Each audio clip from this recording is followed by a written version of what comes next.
요한계시록 14장 1절입니다.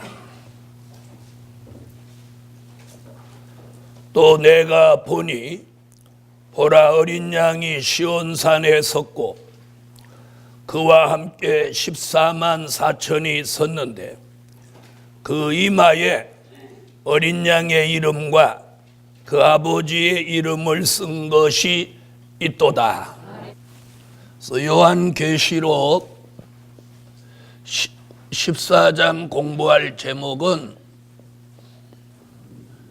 시온산 강림과 심판입니다. 14장 공부할 제목은 시온산 강림과 심판. 어린 양이 시온산에 섰고 그럽니다. 이건 뭘 말하느냐면 심판주의 지상 강림입니다. 어저께까지 뭘 공부했느냐면 계시록 13장 수정통치 시대를 공부했어요.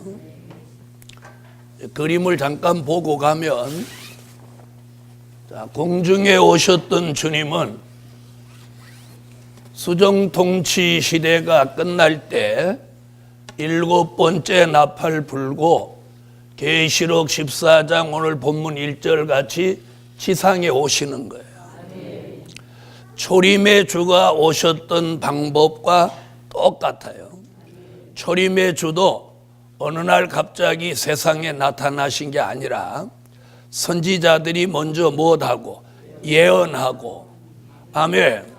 이사야 7장 14절 처녀가 잉태하여 아들을 낳으리니 그 이름을 임마누엘이라 하라. 미가서 5장 2절 베들레헴에 나신 예수 그의 근본은 상고의 태초이니라. 처녀 몸에 나시는 예수는 베들레헴에 나신다. 그래서 이사야 미가가 동시대의 선지자인데 동시대의 선지자가 동시 예언을 했어요. 그 예언이 마태복음 1장 18절로 21절에 와서 예수의 탄생, 그러니까 보좌에 계시던 주님이 요한복음 1장 1절 말씀으로 하나님과 함께 계시던 주님이 말씀이 육신이 되시기 위해서 동정녀 모태를 경유해서 세상에 나셨어요. 그리고 그분이 가시고 다시 보좌에 계시다가 공중을 경유해서 또다시 지상에 오시는 거예요. 아멘. 그래서 공중에 오시는 주님, 지상에 오시는 주님을 다 함께 뭐라고? 재림의 주라고 하는 거예요. 재림의 주라고 하면서 특별히 지상에 강림하시는 주를 우리는 심판의 주라고 하는 거예요. 공중에 오시는 주를 우리는 뭐라고 다르게 부르냐면 신랑 예수라고 하는 거예요. 이 모두를 묶어서 재림의 주라고 하되 공중에 오시는 분을 우리가 신부의 자격으로 맞이하니 신랑 예수. 지상에 오시는 주님은 재림의 주임과 동시에 이 세상 수정통치 시대를 심판하시기 위하여 오시기에 심판주라고 하는 겁니다. 그럼 오늘 공부하는 건 누구? 재림의 주를 말씀하지만 심판의 주. 그래서 우리가 재림의 주를 영접하되 공중에 오시는 주님을 공중에서 영접하자고 해야지, 지상에 오시는 주님을 재림의 주를 영접하자 이렇게 말하는 건 모순이에요. 왜요? 지상에 오시는 주님은 이미 구원을 끝내고 이제는 무엇으로 돌입해?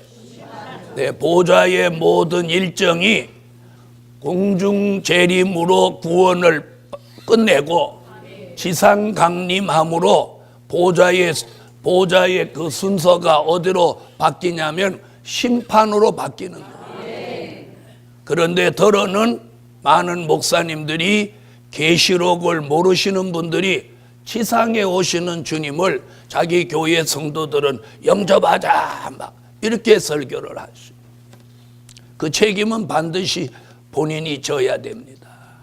그래서 우리가 요한 계시록을 모르면 안 하는 게 잘하는 거예요. 모르면 안 하는 게 잘하는 거예요. 그렇죠? 네. 그래서 모르면 어디 가서 이제 아는 체 하다가 망신만 당하지, 가만히 있으면 50점이라도 받는데 모르면서도 막 말하면 뭐가 탄로나?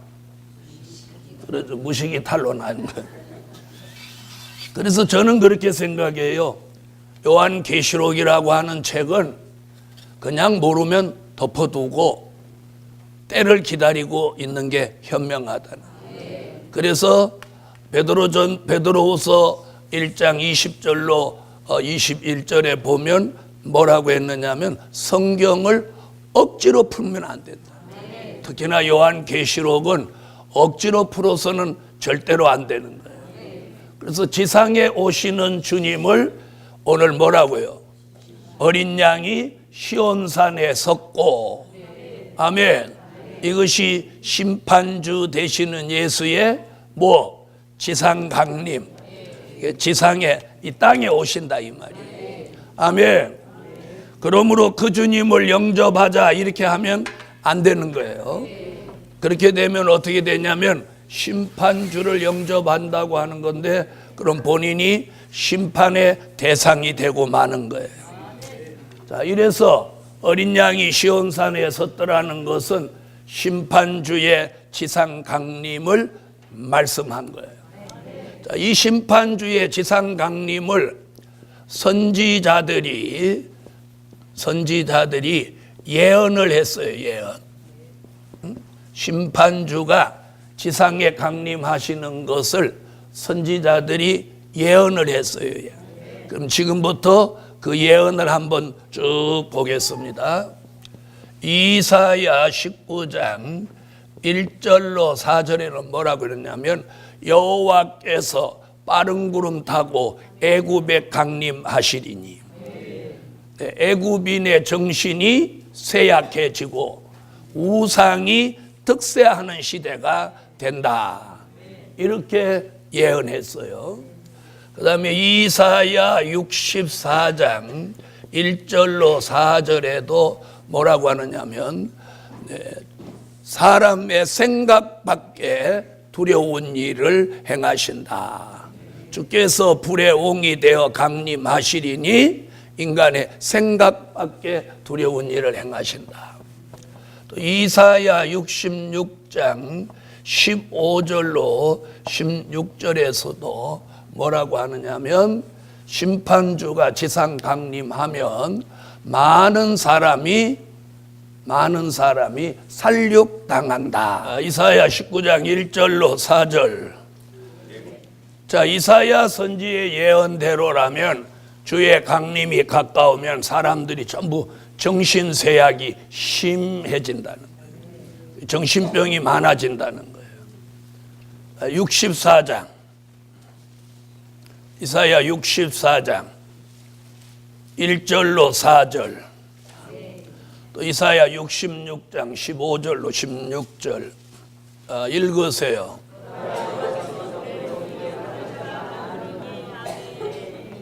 여호와께 무엇 당해요? 살육당한다는, 당할 자가 많으리니, 이게 뭐냐면 심판받을 사람이 많다.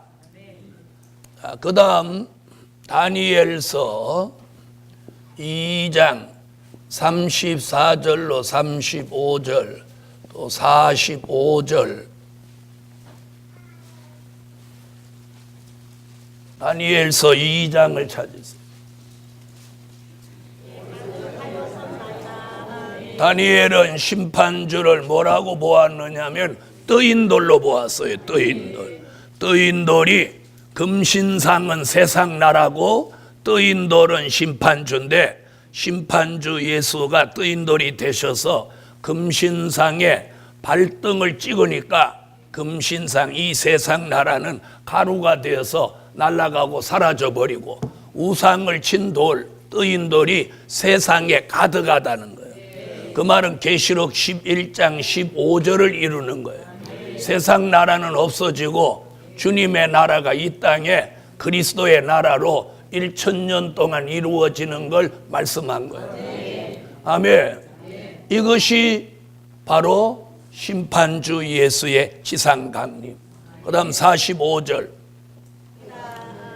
자, 2장 34절로 35절의 뜨인돌 얘기가 45절에 그 답을 같이 주죠. 네, 뜨인돌이 사람의 손으로 아니하고 뜨인돌로 세상 나라를 없이 하고 그분의 나라를 이룬다. 스가랴 선지도 예언했어요. 스가랴 14장 3절로 5절에 스가랴 14장 찾으세요. 모든 거룩한 자가 주와 함께 하리라. 네, 거룩하신 주님이 무슨 산에 서신죠? 네? 감람산에 서신다. 스가랴 선지자는 감람산이라고 했어요. 자, 이것이 심판주의 지상 강림을 예언했어요. 자, 이번에는 또 누가 예언했느냐? 스바냐 1장 2절로 3절, 스바냐 1장 18절을 찾으세요. 스바냐 1장으로 오세요. 스바냐 1장 2절로 3절. 자, 스바냐 선지자가 뭐라고 하죠? 자, 공중의 새, 바다의 어족, 땅 위의 짐승, 그리고 사람들을 진멸한다고 그래요. 이게 심판이에요.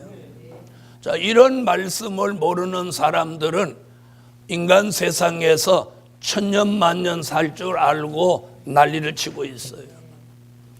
이게 지금 주의 강림, 주님이 지상에 강림하면 이 세상을 심판하신다는 그분의 계획이에요. 계획. 예언은 계획이에요. 그것이 이제 요한계시록 14장 1절에 와서 이게 이제 시행되는 거예요. 우리는 이런 미래를 이 요한계시록이라는 책을 통해서 미리 내다보는 거예요. 이게 얼마나 큰 은혜예요. 자, 그 다음 스바냐 1장 18절. 네, 18절을 가만히 들여다보면 주의 심판이 가까울 때는 사람들이 무엇을 중요하게 생각한다는 걸 거기 예시하고 있어요. 금과 은. 그래서 사람들이 금과 은에 도취돼서 사니까 스바냐 선지가 뭐라고 하죠? 심판 날에는 금과 은으로는 너희가 구원을 얻지 못한다. 아멘. 그래서 금과 은을 좋아하면 안 되는 거예요. 자, 이것이 선지자들의 예언이에요. 무엇에 대한? 심판주의 지상 강림에 대한 예언이에요. 예언. 심판주의 지상 강림에 대한 예언이에요. 예언. 자, 이 예언대로 되겠나요? 안 되겠나요? 되죠? 자, 그래서 이 심판주의 지상 강림을 요한계시록 1장 7절에서는 이걸 서론적인 심판주의 지상 강림에 대한 걸 서론적인 계시로 말씀해 놓았어요. 자, 뭐라고 하죠? 볼지어다 구름을 타고 오시리라. 각인의 눈이 그를 보겠고, 자, 보겠고, 각인의 눈이 그를 보겠고, 자, 이렇게 해도 예수님이 영으로 오신다는 사람들이 있으니 지정신이 아니라고. 영으로 오시면 볼 수 있나요, 없나요? 볼 수 없죠? 그런데 각인의 눈이 그를 보겠고, 그래서 지금 잘못된 세력들은 예수님 이미 오셨다는 거예요.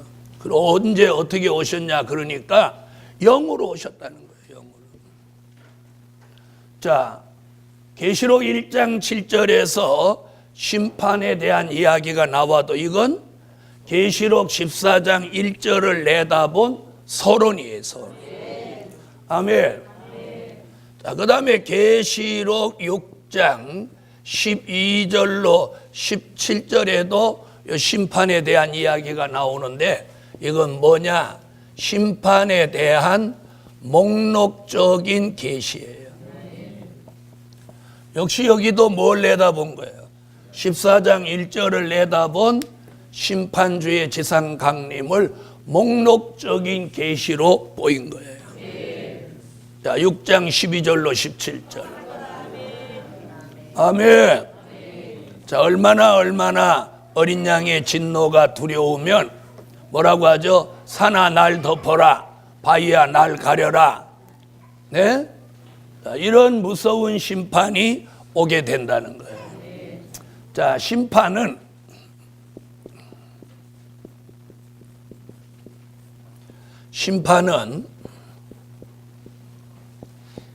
산자의 심판과 죽은 자의 심판, 이렇게 두 가지로 말할 수 있어요. 그걸 베드로전서 4장 5절에서 두 가지로 말씀하고 있어요. 나같이 베드로전서 4장 5절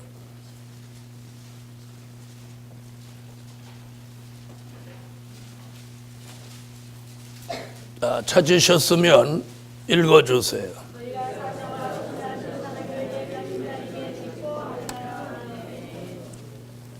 자, 그래 나오죠? 무슨 심판? 산자와 죽은 자의 심판이에요. 그러면 지금 오늘 공부하는 건 산자의 심판을 말하는 거예요. 아멘. 자, 그러면 그림을 통해서 산자의 심판과 죽은 자의 심판이 일어나는 시기를 한번 보겠습니다.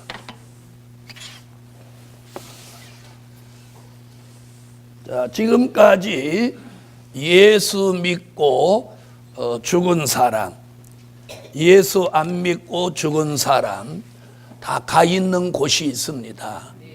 인간은 죽으면 끝나는 게 아니에요. 자, 죽으면 끝나는 건 뭐냐면 짐승이에요, 짐승. 짐승은 영이 없어요. 무엇만 있느냐면 몸하고 혼만 있어요. 혼이라고 하는 건 뭐냐면 정신이에요, 정신. 정신. 그래서 짐승도 정신이라는 게 있으니까 자기 집을 찾아오고 주인을 만나면 꼬리를 치고 주인을 오면은 좋아하고 그러는 거예요. 그런데 사람도 정신 없으면 나갔다가 자기 집 못 찾잖아요. 그렇죠? 그래요, 안 그래요? 그런단 말이에요. 이러면 나이 들어서 그래야 되는데 요즘은 40대도 그래, 40.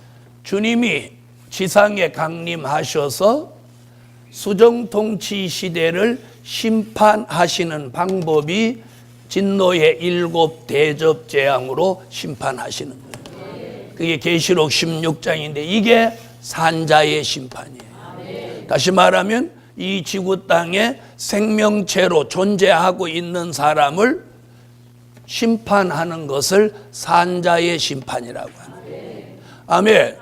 그 다음에 죽은 자의 심판은 여기서 같이 하는 게 아니라 천년, 산자를 심판하고 천년 왕국이 이루어지고 천년 왕국이 이제 시작되면 몇 년이 가야 돼? 천년이 가죠? 그럼 천년이 끝나고 그때에 죽은 자를 심판하는 거예요. 그러니까 천년 왕국이 끝남과 동시에 무궁천국이 이루어지는 그 순간에, 그러니까 천년 왕국과 무궁천국 그 사이점, 그 시점에서 죽은 자의 심판이 이루어지는 거예요. 죽은 자라고 하는 건 다른 쪽으로 말하면 백보자 심판, 또 전체 부활 이렇게 말하는 거예요.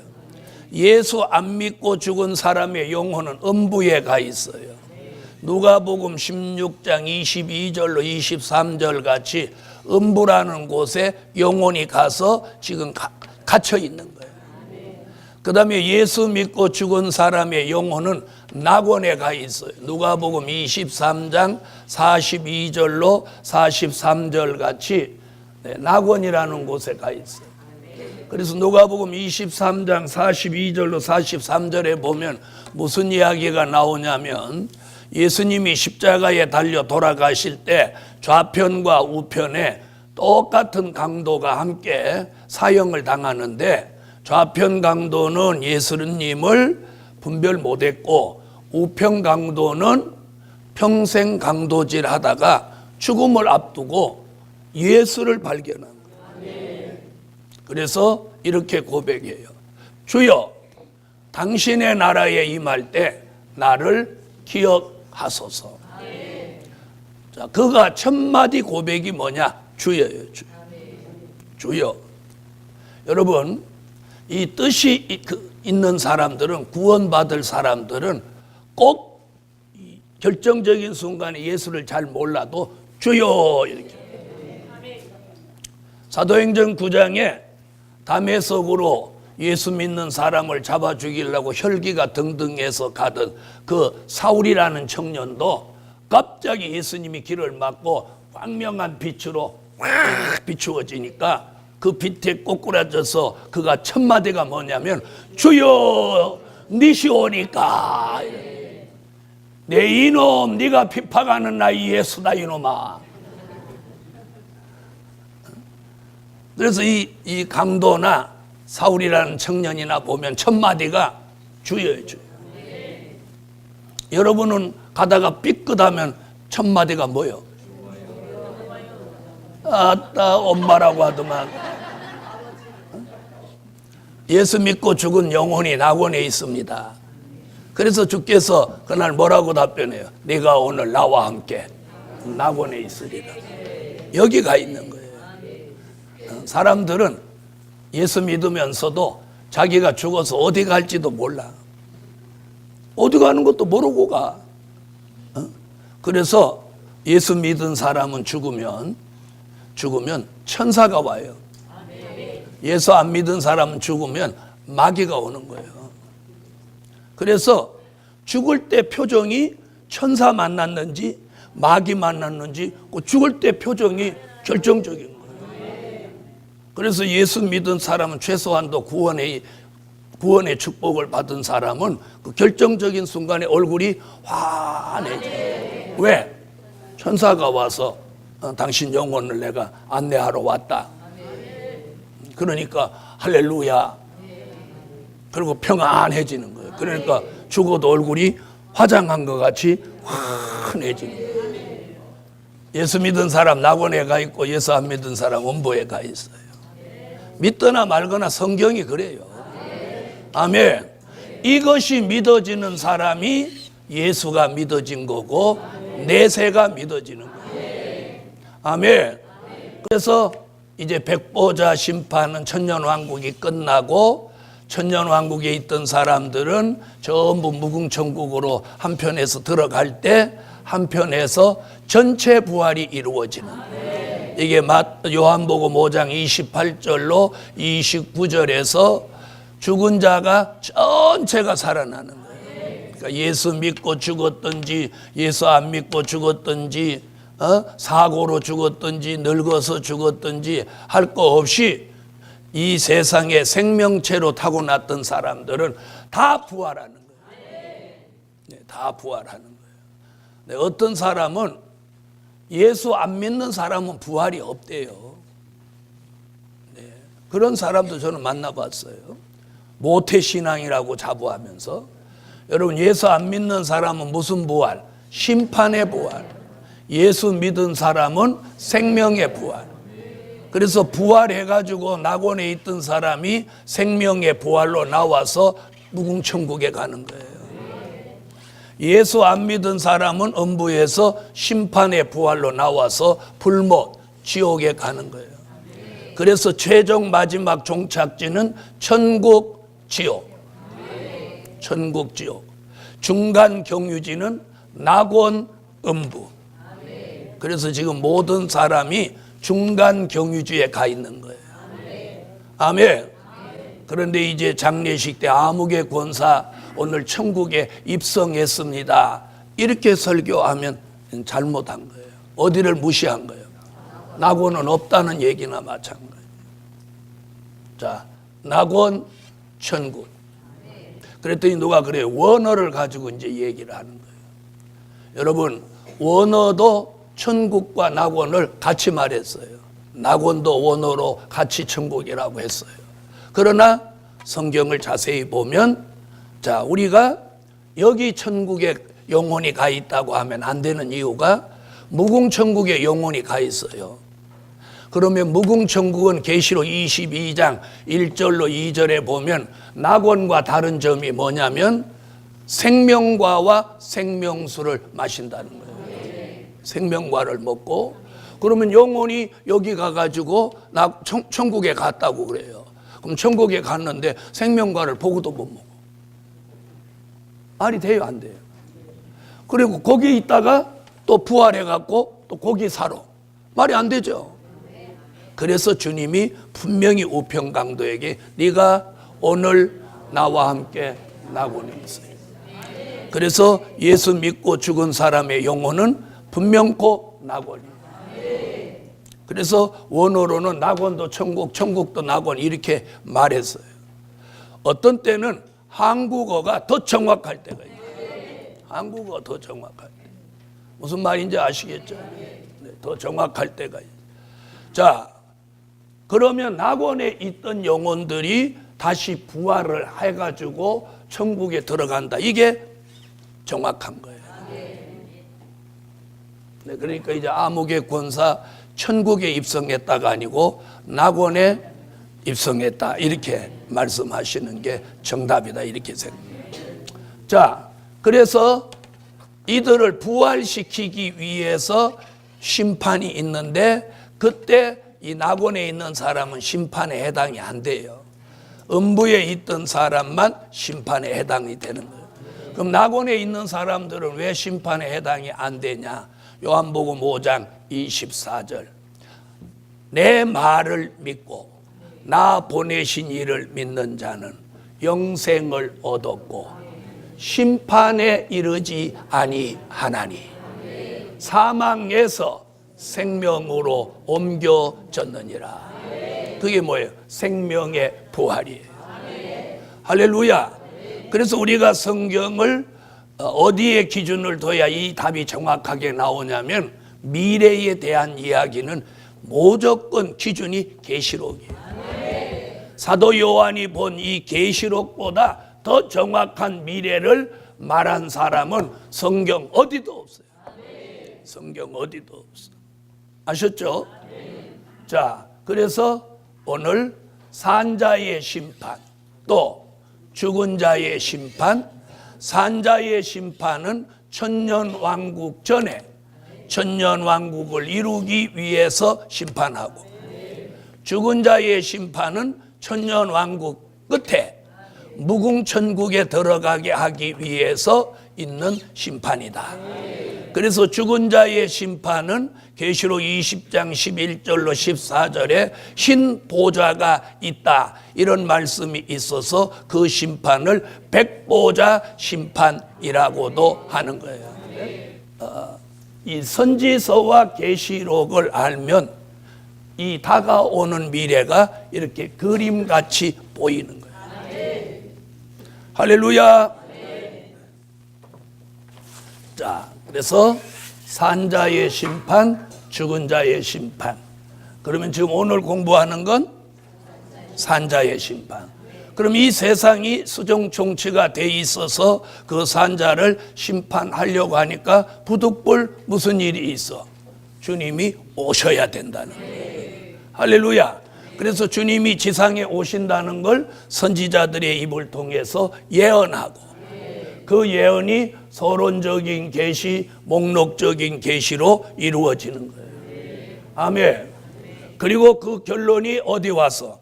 오늘 계시록 14장 1절에 와서 시온산에 예수님이 서셨다는 거예요.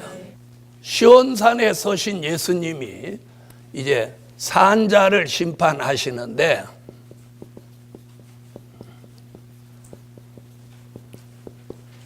산자를 심판하시는데 심판하시는 방법이 있어요. 그 첫째가 심판하시는 방법. 뭐예요? 심판하시는 방법. 그 방법이 계시록 15장 1절, 요한계시록 16장 전체가 뭐냐면 진노의 7 대접 재앙으로 심판하는 거예요. 아멘. 자, 계시록 15장 1절을 찾아서 한번 예수님이 시온산에 강림하셔가지고 진노의 7 대접 재앙을 지금 계시록 16장 같이 쏟아요.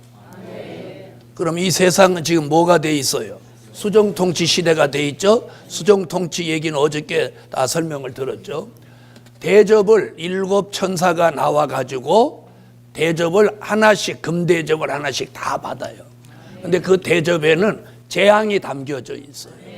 그러면 첫 번째 천사가 첫 번째 대접을 쏟으면 이 수정통치 시대에 우상에게 절하고 이마와 손에다가 짐승의 표 666을 받은 사람들은 이 첫 번째 대접을 쏟자마자 온 몸에서 악하고 독한 혼대, 독종이 나오는 거예요.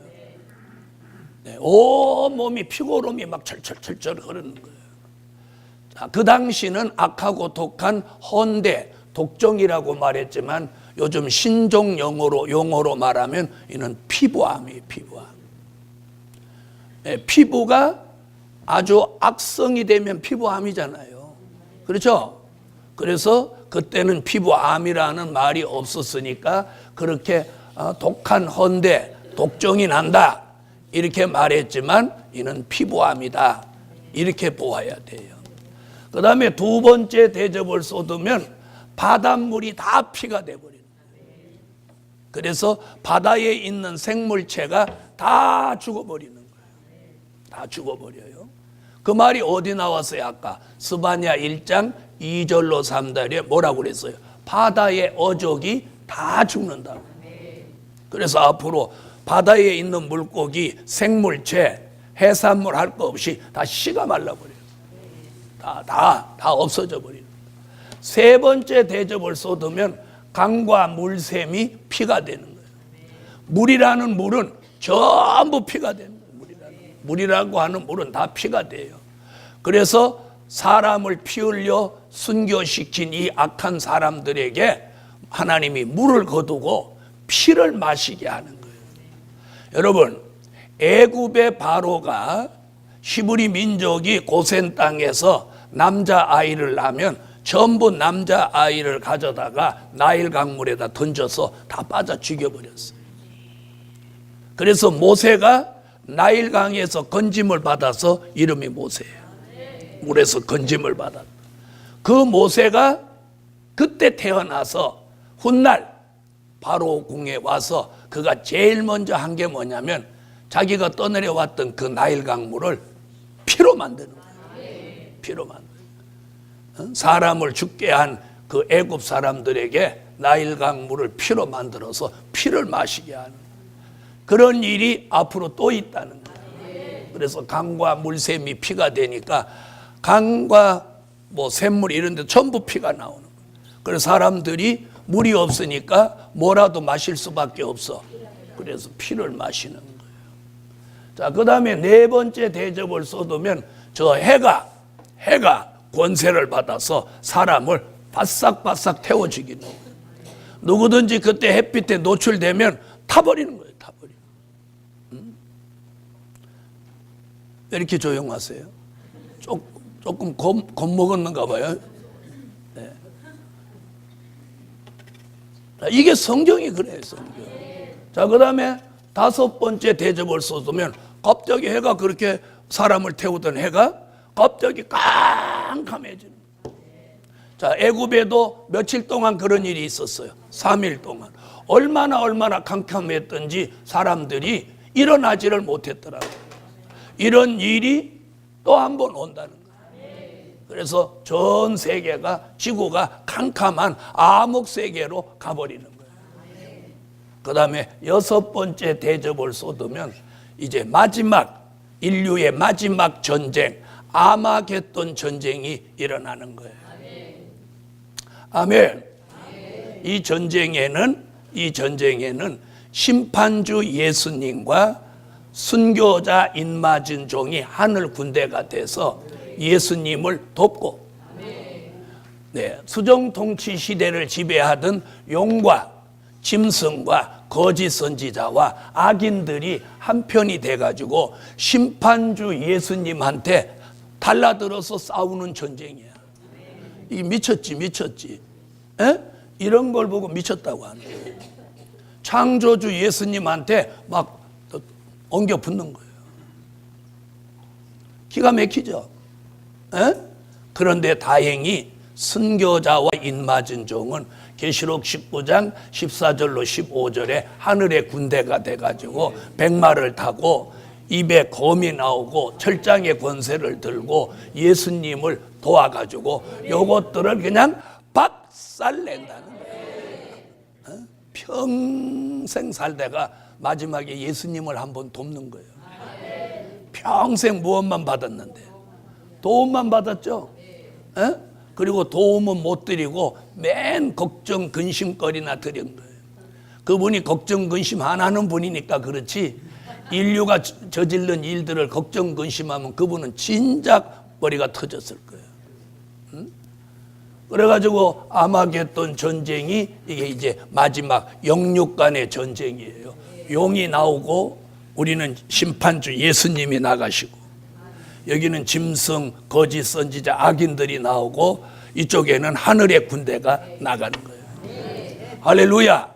그래서 전쟁을 일으켜서 이 전쟁에서 무슨 일이 벌어지냐면 용을 잡는 거예요. 용을 잡는 거예요. 조금 이따 제가 쓸 거예요. 용을 잡아요. 용이 누군데? 옛배, 마귀, 사단, 용을 잡는 거예요. 할렐루야. 그 다음에 짐승과 거짓 선지자는 산채로 잡아서 요건 불못에, 지옥, 불못 여기다가 바로 쳐넣고 그리고 그들에게 미혹돼서 짐승표를 받고 짐승의 형상이 이루어져 가지고 예수 그리스도도 모르고 달라드는 요 악인들은 전부 다 찌기 같고, 이건 찌기는 거예요. 죽인다 이렇게 하면 너무 좀 설설하는 말 같으니까 찌긴다 이렇게 찌개 갖고 전부 그 육체는 새의 밥을 만드는 거예요. 새 밥이라고 하는 것도 너무 선한 말이니까 새 모이라고 해요. 새 모이. 그래서 마지막 심판은요, 새를 제일 마지막에 심판해요. 왜? 새로 하여금 사람 고기를 다 뜯어 먹은 후에 요걸 지기 뿌는 거예요. 에? 무슨 말인지 아세요? 그러니까 폼 잡고 명품 걸치고 찔락거리고 돌아다녀 봐야 너는 새 모이야. 새 모이야. 그래서 그냥 고통에다가 새 모이 이렇게 써주고 싶은데 지금 그렇게 하면 큰일 나잖아요. 그죠? 에? 복음도 못 전하고 내가 그렇게 쓰고 감옥 가면 안 되니까. 그래서 어떤 때 꼭 등에다 써주고 싶어. 너는 새 모이. 이렇게 다 같이 너는 새 모이. 그래서 우리가 우리 자녀들, 우리 가족을 위해서 정말 기도해야 돼. 자, 그 다음에 7죄가 이게 이제 굉장히 무서운 게 뭐냐. 7번째 대접을 쏟으면 우박이 쏟아지는데, 우박 한 덩어리가 40kg짜리 시멘트 한 포만한 우박이 훅 막 쏟아지는 거예요. 응? 그게 머리통에 맞는다. 어떻게 되겠어요? 잘 이해가 안 되면 쌀 20kg짜리 2포대, 쌀로 말하는 반가마, 쌀 한 가마가 80kg거든요. 반가마 무게 되는 우박 20kg짜리 더블로 포갠 게 떨어지는 거예요. 얼음덩어리가. 그러면 이 지구상에 존재하고 있는 모든 건축물이나 자연이 사람 하나 남아날 수가 없어요. 다 초토화되는 거예요. 초토화되는. 지금 우리는 상관없어요. 우리는 상관없어요. 이제 왜 상관없냐? 상관없는 얘기부터 너무 공포심이 생기니까 예수님 따라서 지상에 온 사람은 몸이 변화체가 됐어요. 그래서 이사야 43장 2절에 보면 불에 가도 타지 않고 물에 가도 침몰치 않아요. 그게 변화체예요. 순교자는 부활체가 됐어요. 그래서 이때 뭐하냐? 이때에 하늘 군대가 돼가지고 이것들을 막 심판하니까 심판하는 사람이 피해 안 받는 거예요. 그 다음에 예비처에 있던 사람은 이런 재앙이 내릴 때 보호처라는 곳으로 옮겨져-가지고 애굽에 재앙이 내려도 고센 땅에는 재앙이 안 내렸죠. 그럼 보호처가 그런 곳이에요. 아멘. 보호처가 이런 곳이에요. 자, 여러분, 이런 심판이 오는데 우박이 몇 킬로? 40km. 그 다음에 우박만 쏟아지는 게 아니고 지진이 일어나는데 지구가 천갈래 만갈래로 갈라지는 거예요. 그럼 밑에는 지진으로 흔들지 깨지지, 위에는 우박이 내려오지, 우박으로 머리통 때리지, 밖으로 나오면 해가 태워 죽이지, 해가 사람을 태워 죽이지, 들어가면 온몸이 땡기고 아프지. 이게 생지옥이에요. 6.25 때 난리는 난리도 아니에요. 왜 그렇게 웃어요? 이게 바로 6.25 때 난리는 난리도 아닌 거예요. 이게 뭐예요? 심판하시는 방법. 이 심판에 한 명도 못 살아나. 지구상에 있는 존재하고 있는 생물체가 스바냐 1장 2절로 3절 같이 공중의 새, 바다의 어족, 땅 위의 짐승, 그리고 사람들까지 멸절하는 거예요. 멸절이라고 하는 건 하나도 남기지 않는 거예요. 메뚜기 한 마리도 안 남아요. 싹 전멸하는. 왜 그러면 전멸하냐? 천년왕국 그리스도의 나라는 새로운 생물체가 등장해요. 그 새로운 생물체의 등장을 누가 예언했느냐면 이사야 11장 6절로 9절에 보면 새로운 생물체의 등장을 예언하고 있어요. 자, 이사야 11장 6절로 9절을 찾으세요.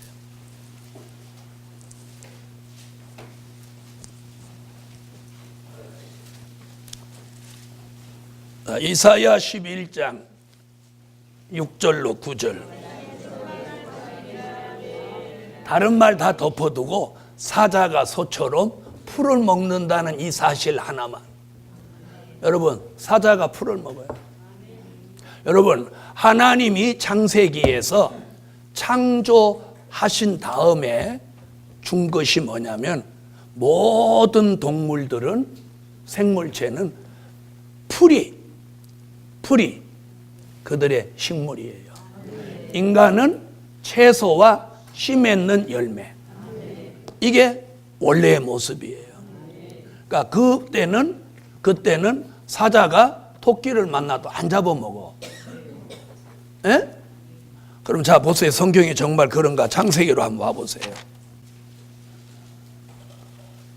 자, 창세기 1장으로 오세요.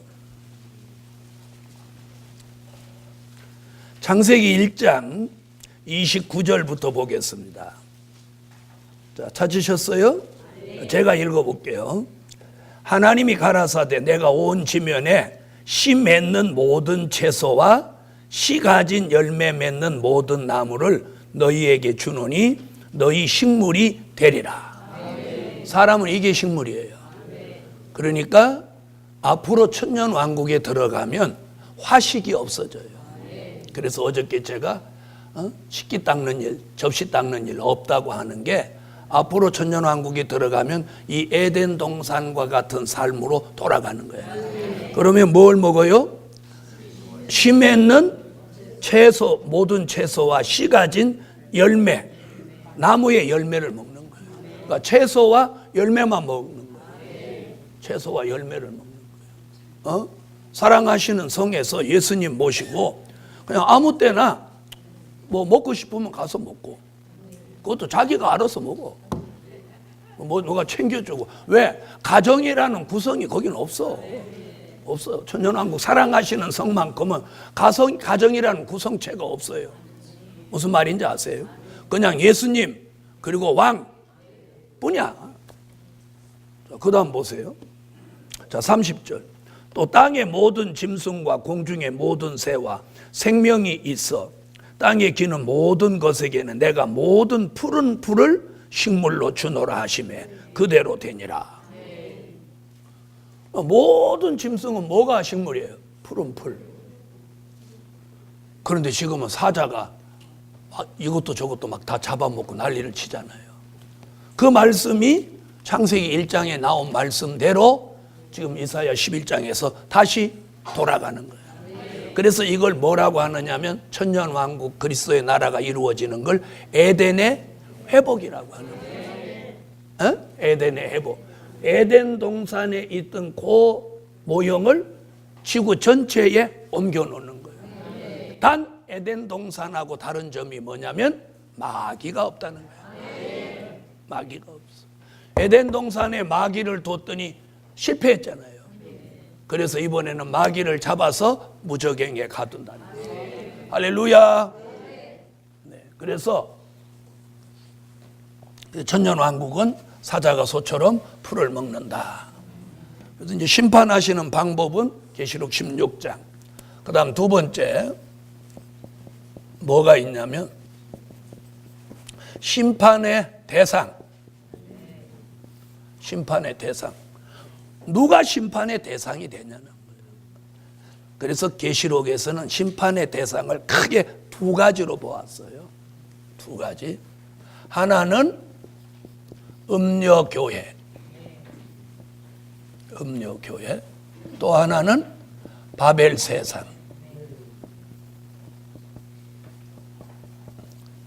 그럼 음녀교회는 무슨 뜻이냐면 잘못 믿은 교회의 모델을 말합니다. 계시록 17장 1절로 3절의 음녀교회를 계시록 19장 2절에서 그 음녀교회를 심판하는 거예요. 그러니까 잘못 믿은 사람들을 심판의 대상이 되고 바벨 세상은 안 믿은 사람 모두가 심판의 대상이에요. 그러니까 마지막에 심판의 대상은 잘 못 믿은 사람, 안 믿은 사람, 여기 심판의 대상이에요. 그걸 이제 이름을 뭐라고 해서 잘못 믿은 사람을 음녀교회라고 하고 안 믿은 사람을 바벨 세상이라고 그래요. 자, 계시록 19장 2절을 찾아보세요. 아멘. 자, 큰 음녀를 심판하사 뭐라고요? 네, 순교자의 핏값을 그들 손에 갚으셨다. 아멘. 자, 그 다음에 18장은 바벨 세상이 되는데 예수 안 믿는 사람들을 심판한다는 얘기예요. 18장 8절에 보니까 이 바벨 세상을 심판하신다 그랬어요. 계시록 18장 8절을 찾으세요. 아멘. 자, 그래서 심판의 대상은 음녀교회, 또 바벨 세상. 음녀교회는 잘못 믿은 교회, 바벨 세상은 안 믿은 사람. 자, 심판하시는 방법, 심판의 대상. 자, 그 다음에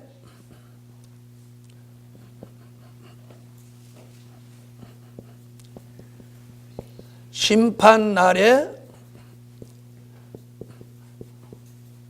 피하는 길. 심판 날에 심판이 오는데 피하는 길이 뭐냐? 요한계시록 15장 2절로 4절 보호처로 들어가는 길. 계시록 15장 2절로 4절. 자, 자, 아까 그림에 보여드렸듯이 예비초로 갔던 사람들이 심판이 시작되면 어디로 가? 보초로 옮겨지는 거예요. 자, 그 다음 심판의 대상을 좀 더 구체적으로 이제 설명을 드리겠습니다. 자, 크게는 무엇? 음녀교회 심판, 바벨 세상 심판인데 이걸 좀 더 구체적으로 하면 첫째는 용을 잡는다예요. 아멘. 누구 잡아요? 용을 잡는다. 두 번째는 짐승과 거짓 선지자를 잡는다예요. 세 번째는 악인들을 잡는다예요. 자, 용을 잡는다. 요한계시록 12장 7절로 9절에 용의 정체가 있고 계시록 20장 1절로 3절에서 용을 잡아서 무저갱에다가 1000년 동안 1000년 동안 용을 잡아 가둡니다. 자, 요한계시록 12장 7절로 9절을 찾으세요. 자, 용이 누구예요? 예패 마귀 사단이 계시록에 와서는 용이 된 거예요. 그래서 우리는 이제 사단을 용이라고 해야 사단이 겁을 내는 거예요. 자, 그 다음에 그 용을 계시록 20장 1절로 3절에서 용을 잡아요. 용을 잡아요. 아멘 하세요. 아멘. 읽으세요. 1000년 동안 자, 용을 쇠사슬로 잡았죠. 잡아서 결박했어요. 무저갱에 던지고 뚜껑을 닫았어요. 잠갔어요. 그래도 못 믿어서 그렇게 임봉을 하는 거예요. 왜요? 마귀는 뭐 조금만 틈이 있어도 빠져나오니까. 왜? 영체거든요. 영체거든요. 마귀가 지금 못 가는 데가 없어요. 그래서 사람 마음속에도 들어오고 머릿속에도 들어오고 그러는 거죠. 그런데 무저갱이 조금이라도 틈이 있으면 나올까 봐 이렇게 땜질을 하는 거예요. 이렇게. 할렐루야. 그래 1000년을 가둬놓는 꽃이다. 그리고 어저께도 잠시 얘기했지만 누가복음 8장 30절로 31절을 보면 이 마귀가 자기가 무저갱에 갈 걸 알고 막 겁냈다는 게 나와요. 계시록 기록도 나오기 전인데 그런 걸 보면 마귀는 어디를 두려워해? 무저갱. 왜? 1000년 동안 갇힌다니까 지가 아무리 마귀고 영체라고 해도 크게 기분 좋을 일은 아니지. 자, 누가복음 8장 찾아보세요. 누가복음 8장 30절로 31절 읽으세요. 누가복음 8장에서 마귀는 계시록 20장이 계시록이라는 책이 기록도 안 됐는데 벌써 뭐 됐어요? 내다봤죠? 내다봤단 말이에요. 내다봤단 말이에요. 그래서 여러분 이걸 아셔야 돼요. 우리가 어떤 축복이 오려면 사단이 역사부터 하는 거예요. 역사부터 하는 거. 왜? 아, 이거 뭐 좋은 게 오겠거든? 벌써 내다보고 초치는 거야. 역사하는 거예요. 그래서 이 코앞의 역사를 보지 말고 그 뒤를 보라는 거예요. 다니엘이 사자굴 뒤를 내다볼 수 있었어. 그래서 그가 사자굴 뒤를 내다볼 수 있으니까 와서 자기를 고발하려고 들여다 쳐다볼 때 보란듯이 창문을 열어놓고 그 창틀에 앉아서 예루살렘을 향해서 당당하게 기도하는 거예요. 속으로 무슨 생각을 하고 니네들은 조금만 있어봐라 뼈도 못 차린다 이 작것들아. 고개를 내다본 거예요. 그 밑에서 있는 것들은 못 내다본 거지. 그걸 내다봤으면 다니엘을 모함했겠어요. 그런데 무슨 일이 벌어졌어요? 다니엘은 사자굴에 들어가는데 사자의 입을 천사가 다 봉해놓고 다니엘을 건져내고 모함하던 사람들 집어넣으니까 땅바닥에 떨어지기 전에 사자가 뭉쳐서 뼈까지 부서뜨렸더라. 그래서 무단히 남 모함하고 비방하는 사람은 언젠가는 뼈도 못 추려. 여기도 보니 새가 다 뜯어먹는다잖아. 자, 그래서 마귀는 무조건 내다본 거야. 계시록 기록도 안 된 그때. 무슨 말인지 아세요? 1000년을 가둔다니까 얼마나 가까워하겠어요. 그 누가복음 8장에서 계시록 20장 나오지도 않은데 거기를 내다보고 무조경에 들어가라고 하지 마시기를 간구하더라. 주님도 속으로 얼마나 웃었겠어. 이것도 귀신들이 참 알기는 잘한다고. 내가 계시록 얘기는 그때 예수님이 제자들한테 하지도 않았을 때. 맞죠? 사도 요한한테 너는 마지막까지 밤모섬에 남아서 내가 너한테 계시록 기록할 테니까 그때까지 잘 기다려라. 이런 말 한 적이 있어요, 없어요? 언질도 준 일이 없는데 이 귀신이 먼저 한다. 자, 그 다음에 짐승과 거짓 선지자. 짐승은 누구냐? 짐승은 계시록 13장 1절로 10절에 짐승은 무신론 공산주의예요. 무신론 공산주의. 거짓 선지자는 누구냐? 계시록 8장 10절로 11절, 9장 1절로 2절, 12장 3절로 4절, 유다서 1장 13절. 이거 누구야? 떨어진 별이에요. 누구? 떨어진 별. 뒤에는 글씨를 조그맣게 써서 안 보이시니까 제가 불러드린 대로 계시록 8장 10절로 11절, 계시록 9장 1절로 2절, 계시록 12장 3절로 4절, 유다서 1장 13절. 무슨 별? 떨어진 별. 네. 하나님의 종으로 나와가지고 거짓된 종이 돼버린 사람. 이 둘을 산채로 잡아요. 계시록 19장 19절로 20절에 이걸 산채로 잡아서 불못에다가 쳐넣어버려요. 죽이지 않아요, 이걸 산채로. 그럼 이 내용을 가만히 보면 참 기가 막힌 게 짐승과 거짓 선지자를 동급으로 본 거예요. 다시 말하면 공산주의자와 하나님의 종로로 다다가 변질된 종을 공산주의자와 똑같이 봤다는 거예요. 그래서 둘 다 이걸 산채로 잡아서 불못에 쳐넣어버리는 거예요. 계시록 19장 19절로 20절. 찾으셨으면 다 같이 읽으세요. 아멘. 어떻게 집어넣어요? 산채로 집어넣어요. 산채로. 자, 그 다음에 이제 악인들은 뭐예요? 예수 안 믿은 사람, 또 믿었어도 잘못 믿은 사람들. 그러니까 예수 잘못 믿은 사람은 안 믿은 사람하고 동급으로 취급하는 거예요. 무슨 얘기인지 아시죠? 그러니까 예수 잘못 믿으면 안 믿은 거나 같다는 얘기예요. 무슨 말인지 아시죠? 그 동급으로 취급했어. 그래서 이걸 몰아가지고 뭐라고? 악인들.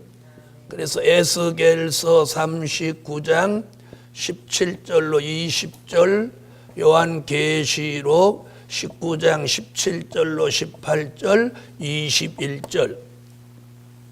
자, 여기 보면 계시록에 뭐라고 하느냐면 하나님이 큰 잔치를 벌린다는 거예요. 잔치. 그 잔치의 초대 손님은 공중에 새고 거기 만들어 놓은 음식은 사람의 시체예요. 좀 끔찍하게 말을 했어요. 자, 에스겔서부터 보세요. 예언. 에스겔서 39장 17절로 20절.